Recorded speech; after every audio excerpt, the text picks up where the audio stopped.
پاکستان کے ساتھ تعلقات بہتر کر لیں اور کشمیر پہ گفتگو کرتے رہیں. میں سمجھتا ہوں کہ جو حکومت یہ کرے گی کہ وہ ہندوستان کے ساتھ دیگر معاملات کرے گی اور کشمیریوں کو چھوڑ کے کرے گی تو میرے خیال میں اپنے ساتھ بھی زیادتی کرے گی, پاکستان کے ساتھ بھی زیادتی کرے گی. تو اس سوچ کے ساتھ ہم لوگ سامنے آئے. دیکھیں میں آپ کو بتانا, مرکزی مسلم لیگ بھی, میں بھی, ہم سارے پاکستان کی سیاست کو بھی بڑے قریب سے دیکھا ہے. 6 مرتبہ سے زیادہ قومی اسمبلی کے ممبر بھی رہ چکے ہیں. ہم نے الحمدللہ وزارتیں بھی دیکھی ہیں. اور مجھے کوئی شوق نہیں ہے کہ اس عمر میں جا کر میں کہوں یار کہ اس پولرائزیشن کے اندر, اس نا امیدی کے اندر, اس وقت ملک لوگوں میں ایک نا امیدی ہے الیکشنز کے حوالے سے. سب سے زیادہ جو سوال پوچھا جاتا ہے کہ جناب الیکشن ہو رہے ہیں جناب الیکشن, ممبران بھی یہی پوچھتے ہیں, جو الیکٹیبل ہے وہ بھی یہی پوچھتے ہیں, جو کینڈیڈیٹ ہیں وہ بھی یہ پوچھتے ہیں, اور تمام جماعتوں کے, کیونکہ ہمارا تعلق تو سب سے ہے. کوئی پیپل پارٹی والا مل جائے وہ بھی پوچھتا ہے الیکشن ہو رہے ہیں جی, مسلم لیگ نون والا مل جائے وہ بھی الیکشن ہو رہے ہیں جی. ہمارے اپنے لوگ بھی یہ پوچھتے ہیں. ہاں جی جیسا میں بتا رہا ہوں کہ 8 تاریخ کو الیکشن ہو رہے ہیں. ہم نے اس تیاری کے ساتھ میدان میں جانا ہے اور ہم چاہتے ہیں کہ یہ الیکشن ہو جائیں, اور ہم چاہتے ہیں کہ صاف اور شفاف الیکشن ہو. ہم چاہتے ہیں کہ ایک لیول پلینگ فیلڈ ہونی چاہیے اور زیادتی کسی کے ساتھ نہیں ہونی چاہیے. جس طرح ابھی کورٹس نے بہت سے کاغذات نامزدگی جو مسترد ہوئے تھے ان کو منظور کر لیا, اور میں سمجھتا ہوں کہ ایک اچھا سا میدان لگے تاکہ الیکشن 2 نہ کروانے پڑے, 1 کروانا پڑے, اور اس کا رزلٹ بھی جو ہے وہ ایک اچھا رزلٹ ہے. تو بس یہ میری چھوٹی سی گفتگو تھی جو میں نے کر دی تھی. میں ایک مرتبہ پھر مرکزی مسلم لیگ والوں کا دل کی گہرائیوں سے شکریہ ادا کرتا ہوں کہ ہماری جو کاوشیں تھیں پچھلے تقریباً 3 ماہ سے, تھوڑا زیادہ عرصہ ہو گیا, جو ہم گفتگو آپس میں کر رہے تھے, اور پھر ماضی میں بھی ہم نے اکٹھے ایک پلیٹ فارم پہ بہت کام کیا ہو. دفاع پاکستان کونسل کے ذریعے بھی پاکستان کے ہر کونے میں ہم گئے ہیں. تو انشاءاللہ یہ یقینی ہے کہ کوئی ایسی چیز ہونے جا رہی ہے جو کہ مجھے مرکزی مسلم لیگ کو سمجھنا پڑے گا یا ان کو پی ایم ایل زیڈ کو سمجھنا پڑے گا. ہمارا نظریہ بھی ایک ہے, ہماری سوچ بھی ایک ہے, اور اللہ کے فضل و کرم سے ہماری منزل بھی ہے. اس کو ہم سامنے رکھتے ہوئے انشاءاللہ آگے بڑھیں. ریاست یہ بتائیے گا کہ ایک تاثر یہ ہے کہ تھوڑا لیٹ ہو گئی ہیں نیشنل الائنس بنانے میں, کیونکہ اگلے 2-3 دن میں جو ہے وہ انتخابی نشان بھی سب کچھ ہو جائے گا. تو آپ کیا جو کچھ آپ چاہ رہے ہیں اچیو کر پائیں گے یہ ڈیلے کی وجہ سے؟ انشاءاللہ تھوڑی سی ڈیلے ضرور ہے, میں سمجھتا ہوں اس میں کوئی شک نہیں ہے. اگر ہم یہ 1-2 ماہ 3 ماہ پہلے ہو جاتا تو ہمارا الائنس بھی ایک ہوتا, سمبل بھی ایک ہوتا, سب کچھ ایک ہوتا. تو بہت سے ایسے ہیں لوگ جو کل سے میرے ساتھ رابطے کر رہے ہیں, جو الیکشن لڑنا چاہتے ہیں لیکن ان کو نظر نہیں آ رہا کہ ہم جائیں. کسی جماعت میں الیکٹیبل ہے, کسی جماعت میں جا نہیں سکتے, تو ہم نے ان کو دعوت دی ہے کہ آئیں ہمارے اس چھتری کے نیچے آئیں, ہم مل کر الیکشن لڑتے ہیں. اس طرح بہاولپور سے ہیں, رحیم خان سے ہیں, آج مجھے گجرانوالہ سے بھی بہت سے لوگوں کا فون آیا ہے, سیالکوٹ سے بھی بہت سے لوگوں کا فون ہے. تو انشاءاللہ مجھے لگ رہا ہے کہ وقت تو بہت کم ہے, لیکن ہم تو یہ کہہ رہے ہیں کہ ہم انڈیپینڈنس کو لے کر ایک گروپ کے اندر الیکشن لڑیں گے, اور پھر انشاءاللہ آگے چل کر اسمبلی میں بھی اپنا کردار ادا کریں گے. بتائیے گا کہ آپ کبھی مسلم لیگوں کو اکٹھا کرنے کے مشن میں نکلتے ہیں, کبھی دفاع پاکستان کونسل کے محاذ پر اپنی سیاست بچانے کے لیے نکلتے ہیں, کبھی تحریک انصاف سے رجوع کرتے ہیں, پھر تحریک انصاف کو چھوڑ بھی دیتے ہیں. کیا لگتا ہے کوئی اسٹیبلشمنٹ کے کبھی آپ پسندیدہ ہوتے ہیں, پی ٹی آئی میں جانا آپ کی غلطی تھی یا ان سے اتحاد کرنا اس کی وجہ سے کچھ خراب؟ سیاست میں کسی چیز کو بھی جو آپ قدم اٹھا لیں کبھی غلطی نہیں کرتے. سیاست میں جب آپ نے قدم اٹھا لیا نا اس کو آپ غلطی نہیں کہتے. قدم اٹھایا آپ نے پولیٹیکل, آپ نے دیکھا جو معاملات, اب آپ کو نہیں پتا کہ آگے چل کر کیا ہوگا. یہ ماضی میں بھی ہوتا رہا ہے, لوگوں نے مل کر الیکشن لڑے ہیں, آئی ٹی آئی بھی بنی تھی, ایم ایم اے بھی بنی تھی, اس طرح کے اتحاد بنتے رہتے ہیں. تو اگر ان کے ساتھ بھی ایک 2 جماعتیں ہم ساتھ ہو گئے تھے الیکشن لڑنے کے لیے, تو اس میں تو کوئی حرج نہیں تھا. دوسرا سوال آپ نے کیا جو کہ بڑا اہم سوال تھا آپ کا پہلا, میں دوبارہ اگر دہرائیں تو میں اس کا جواب دوں. مختلف پلیٹ فارم اس لیے کہ ہماری جماعت تو پاکستان مسلم لیگ ڈیولپ چلی, اور وقت کے ساتھ انسان جب سیاسی طور پہ دیکھتا ہے, اگر آپ اپنے نظریے پہ کھڑے ہیں اور آپ دیکھ رہے ہیں کہ آپ صحیح طرف سمجھ جا رہے ہیں, تو اگر آپ کسی سے سپورٹ لے سکیں, کسی کو سپورٹ دے سکیں, تو اس سے بہتر تو نہیں ہو سکتا. لیکن یہ نہیں ہوا کہ کوئی کہے جناب میں نے فلاں جماعت میں شمولیت اختیار کی اور میں پھر وہاں سے بھاگ گیا یا کہیں اور میں گیا تو وہاں سے بھاگ گیا. انشاءاللہ جہاں جو بھی ہمارے ساتھ اس الائنس کے اندر آنا چاہے گا ہم سب کو ویلکم کریں گے. سیاست یہ فرمائیے کہ میرا بھی سوال ہے کہ میرا جو ہوتا ہے کہ ماضی میں آپ کی سیاست میں کنسسٹنسی نہیں ہے, اب آپ کی یکسوئی کا کیا یقین ہے کہ آپ یکسو ہیں؟ کنسسٹنسی اس لیے نہیں تھی کہ میرے پاس سر محل نہیں تھا. کنسسٹنسی اس لیے نہیں تھی کہ میرے پاس وہ پیسے نہیں ہیں جس کے لیے جس کی ضرورت ہوتی ہے. کنسسٹنسی کا کیا مطلب ہے؟ 6 مرتبہ میں الیکٹ ہو چکا ہوں, پارلیمنٹ کے اندر جا چکا ہوں, 2 مرتبہ میں وزیر رہ چکا ہوں, تو اس سے زیادہ کنسسٹنسی کیا ہوگی؟ کتنے لوگ ہیں یہاں جو 6 مرتبہ الیکٹ ہو کے اسمبلیوں کے اندر گئے؟ یہ بتائیے گا کہ جو آپ نے الائنس بنایا کیا سمجھتے ہیں کہ آنے والے وقت میں آپ بھائی اسمبلی کو پوری اسمبلی کی چیزیں نکالنے میں؟ دیکھیے اس وقت ہمارے پاس جو الیکٹیبل کینڈیڈیٹس ہیں 15 سے 20 کے قریب ہیں, اور لوگ شامل ہو رہے ہیں. اور اب یہ جو جماعتیں ہمارے ساتھ شامل ہو رہی ہیں ان کے بھی کینڈیڈیٹس کھڑے ہوئے ہیں. کچھ جماعتوں کے ساتھ ہم سیٹ ایڈجسٹمنٹ کی بھی بات چیت کر رہے ہیں, جن کے ساتھ میری ملاقات ہوئی ہے اور اخباروں میں بھی آیا اور باہر بھی آیا بات آئی ہے. تو کوشش کریں گے جتنی بھی اللہ کو منظور ہوگا. نہ بھی ملی تو ہم جس ڈگر پہ چل رہے ہیں اگر ہم اکٹھے رہیں گے تو انشاءاللہ کہیں نہ کہیں سمت کو ہم لے کر جائیں گے, اس نظریے کو ہم لے کر جائیں گے. جادو ڈاکٹر صاحب آپ یہ سمجھتے ہیں کہ لوگ ہیں وہ بھی اس کے الائنس میں شامل ہو سکتے ہیں یا ان کے لیے اس میں نہیں ہے جگہ؟ اور دوسرا ایسا بھی ہو سکتا ہے کہ ایک ہی پارٹی کا جو نشان ہے یا مسلم لیگ جو مرکزی مسلم لیگ ہے اس کا نشان ہو یا سیاسی نشان ہے اس پہ یہ سارے لڑیں اس کے بارے میں؟ ہمارا ہیلی کاپٹر کا نشان ہے ویسے اگر آپ کو بتا دوں, یا کرسی تو نظر آ رہی ہے آپ کو لگی ہوئی. یہ انشاءاللہ فیصلہ ہوگا جب اگلے 1-2 دنوں کے اندر ہم سارے اکٹھے ہو جائیں گے. میں کوشش کر رہا ہوں, ابھی دیکھ رہا ہوں کہ میری جی ٹی اے والوں سے بھی بات ہوئی ہے کراچی میں. کل میری بڑی تفصیلی بات ہوئی ہے ڈاکٹر ابوالخیر زبیر صاحب سے, بڑی لمبی گفتگو ہوئی ہے. وہ بھی 1-2 دنوں میں کہتے ہیں کہ میں ملاقات کرتے ہیں, ہم بیٹھ کر دیکھتے ہیں کس طرح ہم نے چلنا ہے. دیگر جماعتیں بھی ہیں جن کے ساتھ ہماری بات چیت چل رہی ہے, تو دیکھیں گے. جادو ڈاکٹر صاحب میں نے کہا کوئی بھی جماعت جو آنا چاہے, کسی جماعت کے ساتھ ہمیں کوئی قدغن نہیں ہے کہ ہم نے کہا جی فلاں کو نہیں دینا فلاں کو نہیں دینا. جو آنا چاہے گا موسٹ ویلکم. جادو ڈاکٹر صاحب اسٹیبلشمنٹ نے ایک جماعت لوگوں کو آپ اپیل کر سکیں کہ الائنسز ہوتے ہیں, ری الائنمنٹ ہوتی ہے, لیکن ایک ایسا manifesto, economic policy, political policy, foreign policy, جیسے بھی ہم نے کہا کشمیر میں اس وقت لگ رہا ہے کوئی سیاسی جماعتیں وہ کمپرومائز کرنے جا رہی ہیں, وہ انڈیا کی ہیگمنی تسلیم کرنے جا رہی ہے just for the sake of their personal interest. تو آپ ایسا کب اپیلنگ مینیفیسٹو دیں گے کہ آپ لوگوں کو بتا سکیں کشمیر پہ ہمارا یہ اسٹانس ہے, اکانومی پہ یہ ہے, پولیٹیکل اسٹانس یہ ہے, اور ہم اگر فیوچر میں پاور میں آتے ہیں. بہت اچھی بات ہے. جماعتوں کے مینیفیسٹو آ چکے ہیں, ہماری جماعت کا بھی مینیفیسٹو آ چکا ہے. میں نے کل بھی اس بات کا ذکر کیا تھا.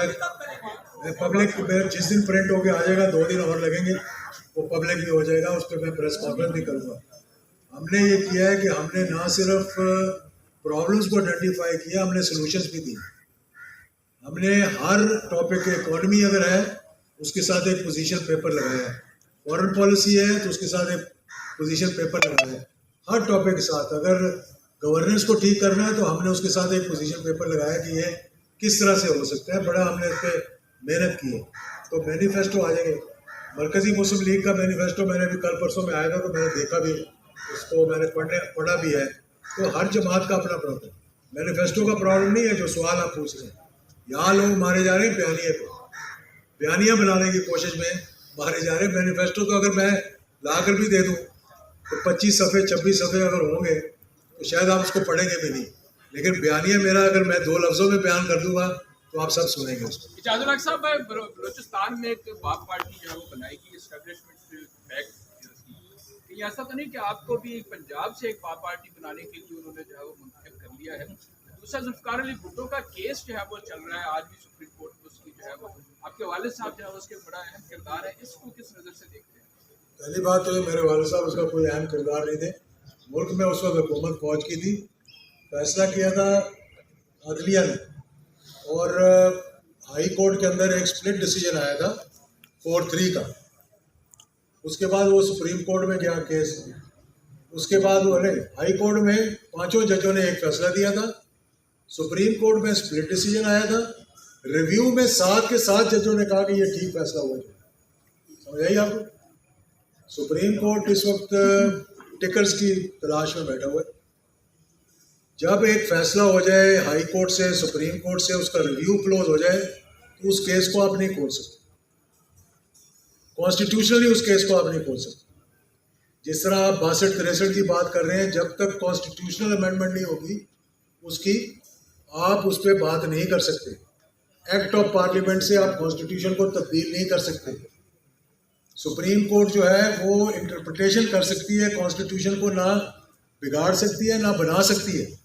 تو آپ اگر 62-63 کو بھی لے کر گئے ہیں سپریم کورٹ کے اندر, اور آپ اس میں بھی آپ کہتے ہیں کہ یہ ضیاء الحق صاحب ایک شخص کا بنایا ہوا تھا, تو آپ پھر ضیاء الحق کو تو چھوڑ دیں.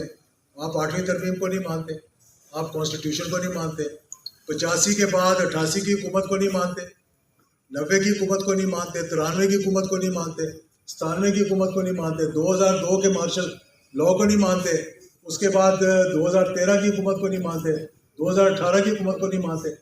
35 سال کے بعد آپ کہہ رہے ہیں جناب کہ یہ چیز جو ہے یہ ایک شخص نے بنائی. ہاں کہتے ہیں کہ یہ پیغمبر جو ہے وہ قائد اعظم بھی جو ہے وہ بھی اس پہ پورا نہیں اتریں گے. کیوں نہیں اتریں گے قائد اعظم؟ مجھے پکڑنے 62-63 میں تو کہوں گا میں کیسے پورا اتروں. آپ کہتے ہیں یہ پیغمبروں کے لیے, الصادق الامین جو ہے پیغمبروں کے لیے, ہر شخص کو صادق اور امین ہونا چاہیے. کرپشن جو ہے اکراس دا بورڈ اس کو ختم ہونا چاہیے, چاہے وہ جج ہو, چاہے وہ فوجی اسٹیبلشمنٹ ہو, چاہے وہ سیاستدان ہو, چاہے وہ بیوروکریٹس ہوں, ہر ایک کے لیے اکراس دا بورڈ ہونا چاہیے. اب اس میں 35 سال کے بعد آپ کہہ رہے ہیں جی صادق اور یہ تو غلط بنایا تھا, یہ تو 5 سال کے لیے, یہ 12 سال کے لیے. آپ بلائیں 2/3 اکثریت لے کر آئیں, امینڈمنٹ چینج کریں. ضیاء الحق کا نام 2018ویں ترمیم میں نہیں نکالا تھا آئین سے, تو بڑے ڈنکے بجائے تھے. تو یہ 62-63 نہیں نکال سکتے تھے آپ, کیونکہ لوگوں نے آپ کو کہنا تھا کہ آپ صادق اور امین نہیں ہیں, آپ چور ہیں, آپ کی چوری ثابت ہو چکی ہے, اس لیے یہ چیک آپ نکلوانا چاہ رہے ہیں. اجاز صاحب یہ اور وہ باپ پارٹی پنجاب کی آپ پارٹی انشاءاللہ ان کے ساتھ بھی رابطہ کریں اچھا گے. اجاز صاحب یہ بتا دیں بلوچستان سے ہم باپ پارٹی کے ساتھ رابطہ کریں گے انشاءاللہ. اور پنجاب میں آپ باپ پارٹی بنا رہے ہیں. نہیں نہیں, آپ بنا رہے ہیں باپ پارٹی, اور بنی ہوئی ہیں بہت سی باپ پارٹیاں. اچھا اجاز صاحب آج وہ باپ پارٹیاں جو بنی تھی نا, آج ان کا اختتام ہو رہا ہے کیونکہ وہ سیٹ ایڈجسٹمنٹ میں جا رہے ہیں. اچھا اجاز صاحب یہ بتا دیں 1 ماہ کے بعد جو الیکشن ہونے جا رہے ہیں, تو یہاں پر پہلے سنتے تھے کہ ڈبے چھینے جاتے ہیں, آپ جو ہے نامینیشن پیپر بھی چھینے گئے ہیں, گرفتاریاں ہو رہی ہیں, تو آپ سمجھتے نہیں الیکشن سے پہلے ہی جو الیکشن متنازع ہو گئے؟ دیکھیں اس دفعہ میں نے کہا نا یہ سب سے اہم ترین الیکشن ہے اس ملک کی تاریخ کا. آج عدالتوں نے بہت سے لوگ جس کے نامینیشن پیپر ایکسیپٹ نہیں ہوتے, عدالتوں نے بہت سے کر دیے, آگے ٹریبیونل بھی ہے, اور عدالتوں کے میں کچھ بول تو نہیں سکتا, میں وہاں پہ بات کرتا ہوں جہاں پہ جو کیس کا فیصلہ ہو.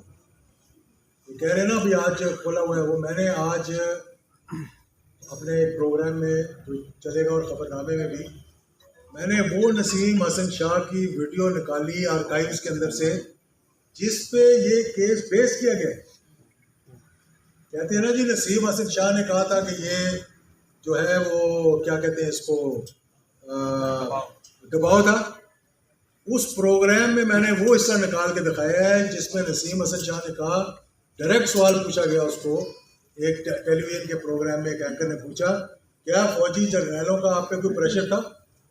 اس نے کہا کوئی پریشر نہیں تھا, میرے 26 سال کی میری سروس میں کوئی پریشر نہیں ڈالا. انہوں نے کہا ہو سکتا ہے کہ چیف جسٹس کی کہیں بات ہوئی ہو, لیکن ہمیں تو آج تک اس نے کچھ نہیں کہا. انہوں نے کہا کچھ ججوں پہ پریشر ہوتا ہے؟ اس نے کہا ہاں ججوں پہ پریشر ہوتا ہے, کیونکہ ججوں کو بھی پلاٹ چاہیے ہوتے ہیں, انہوں نے لیے ہوتے ہیں, ججوں کے بھی بچے جو ہیں ان کی نوکریاں ہوتی ہیں, اس وجہ سے ججوں پہ پریشر ہوتا ہے. اس کو جوڑ کے گئے, کہا جی کہ نسیم حسن شاہ نے کہا کہ ذوالفقار علی بھٹو کے کیس میں ہم پہ جو تھی وہ تھی پریشر تھا. اب میں آپ کو ویڈیو سنا دیتا ہوں اگر آپ اجازت دیں, سننا چاہتے ہیں؟ 1 منٹ لگے گا, میں سنا دیتا ہوں. اس میں بہت بڑی ٹیکنیکل بات ہے. میں سپریم کورٹ کیوں جاؤں گی, میرے والے کا اس سے کچھ تعلق ہی نہیں تھا. الائنس بن گیا, ہم نے اعلان کر دیا. میں صرف آپ کو یہ تھوڑی سی سنا دیتا ہوں, اس کے بعد آپ کا جو دل کرے آپ اس کو کریں. یہ آج ماشاءاللہ